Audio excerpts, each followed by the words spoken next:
সময়ের স্তব্ধ পৃষ্ঠায় লেখা এক নিঃশব্দ ইতিহাস। গাছগাছালির ছায়া আর জীর্ণ ইটের মাঝে দাঁড়িয়ে আছে এক নীরব সাক্ষী, মোরেলগঞ্জের সেই প্রাচীন নীলকুঠি। কিন্তু আজ সেটি ইতিহাস নয়, আলোচনার বিষয় এই কাঠামোর শেষ সময় গোনার দুঃসংবাদ।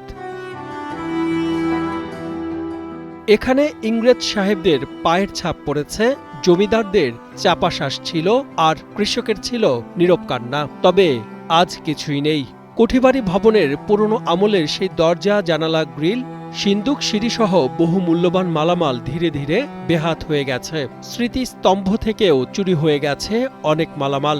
ভবনটি পরিত্যক্ত ঘোষণার পরও দীর্ঘ কয়েক বছর ইউনিয়ন ভূমি অফিসের কার্যক্রম চলেছে। মোরেলগঞ্জ পৌরসভার কুঠিবাড়ি এটা একটা ঐতিহাসিক স্থান এবং এটা আমাদের তরফ থেকে প্রত্নতত্ত্ব অধিদপ্তরকে এটা জানানো হয়েছিল সংরক্ষণ করার বিষয়ে। তো এটা আসলে বেশ কিছু প্রসেস মেনটেন করে করতে হয়। এটা ইনশাল্লাহ আমরা আশা করছি সংরক্ষণ বা সঠিকভাবে ইতিহাসটা এই এলাকার মানুষের কাছে তুলে ধরার জন্য প্রত্নতত্ত্ব অধিদপ্তর ব্যবস্থা গ্রহণ করবেন। রবার্ট মোরেলের ঐতিহাসিক কুঠিবাড়ি সংরক্ষণের জন্য প্রত্নতত্ত্ব অধিদপ্তরকে জানানো হয়েছে। প্রতিবেদন পেলেই কুঠিবাড়ি সংরক্ষণের পরিকল্পনা গ্রহণ করা হবে বলে জানানো হয়। যে রবার্ট মোরেলের যে কুঠিবাড়িটা আছে, এই কুঠিবাড়িতে এই অঞ্চলের একটা ঐতিহ্যগত সম্পদ। এই ঐতিহ্যবাহী সম্পদটা যাতে যথাযথভাবে সংরক্ষণ করা যায়, এটার জন্য আমরা জেলা প্রশাসনের পক্ষ থেকে প্রত্নতত্ত্ব অধিদপ্তরে চিঠি দিয়েছি, যাতে এটা যথাযথভাবে সংরক্ষণ করে এর যে প্রত্নতাত্ত্বিক যে মূল্যটা আছে এবং যথাযথভাবে সংরক্ষণ করা যায় সেজন্য কর্তৃপক্ষের দৃষ্টি আকর্ষণ করেছি। আমরা এখনো পর্যন্ত কোনো ফিডব্যাক পাই নাই। আমরা আবারও চিন্তা করেছি যে এই বিষয়ে আবার সংশ্লিষ্ট কর্তৃপক্ষকে অবগত করব।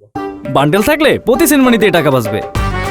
বিকাশ সেনমানি বান্ডেল কিনে জিতুন প্রতি লেনদেনে। প্রত্নতত্ত্ব বিভাগ যাতে পরিকল্পনা গ্রহণ করে সে ব্যাপারেও জেলা প্রশাসনের মাধ্যমে অবহিত করা হয়েছে। কর্তৃপক্ষ যদি যথাযথ ব্যবস্থা গ্রহণ করে তাহলে বাগেরহাটবাসীর জন্য এটি একটি বিনোদন কেন্দ্রে পরিণত হবে বলে জানান স্থানীয়রা। পিছনে যে জীর্ণ শীর্ণ যে বিল্ডিংটি দেখতে পাচ্ছেন, এই বিল্ডিংটি অনেক সুন্দর ছিল।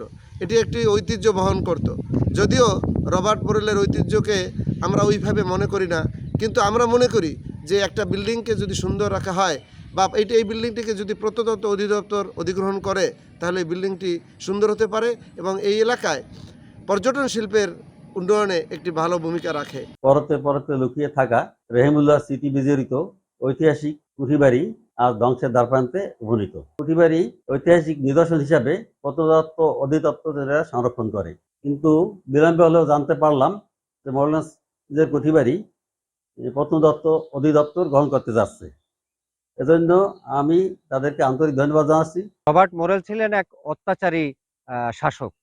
এই মোরেলগঞ্জে বসতি স্থাপন করার পর নানা রকমের এই এলাকায় নীল চাষ করেন এবং কৃষক এবং জেলেদের বিভিন্নভাবে ধরে এনে এই এলাকায় আবাদ করান। পাশাপাশি এই পেছনে অনেক ইতিহাস আছে। এই ইতিহাসকে আসলে সঠিকভাবে তুলে ধরবার জন্য, মানুষকে জানানোর জন্য এই কুঠিবাড়িটা সংরক্ষণ প্রয়োজন।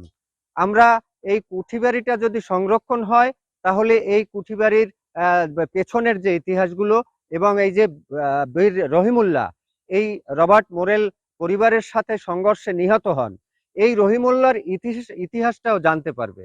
তাই আমাদের উচিত এই মোরেলগঞ্জের এই যে স্থাপনা, এই রবার্ট মোরেলের ইতিহাসটা সঠিকভাবে তুলে ধরা।